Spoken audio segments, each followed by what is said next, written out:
ซึ่งในระยะ3 เดือนต้นปี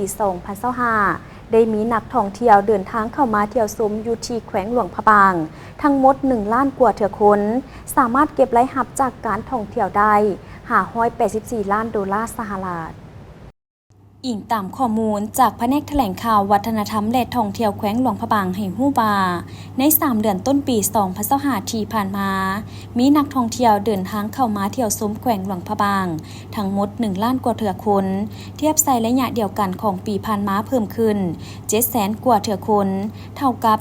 162ส่วนห้อยในนั้นมีนักท่องเที่ยวภายใน400,000 กว่าเถื่อคนเทียบใส่ระยะเดียวกันของปีผ่านมาเพิ่มขึ้น200,000 กว่าเถื่อคนเท่ากับ183ส่วนห้อยนักท่องเที่ยวสากล700,000 กว่าเถื่อคนเทียบใส่ปีผ่านมาเพิ่มขึ้น400,000 กว่าเถื่อคนเท่ากับ232ส่วนห้อยรวมรายรับจากนักท่องเที่ยวบรรลุได้584 ล้านกว่าดอลลาร์เฉพาะในปี2024ผ่านมามีนักท่องเที่ยวเดินทางเข้ามาเที่ยวชมแขวงหลวงพระบางทั้งหมด2 ล้านกว่าเถื่อคนหลื่นคาดหมาย 30.8 ส่วนห้อยของแผนปีที่กำหนดไว้และมีรายรับจากนักท่องเที่ยว 1,209 ล้านกว่าดอลลาร์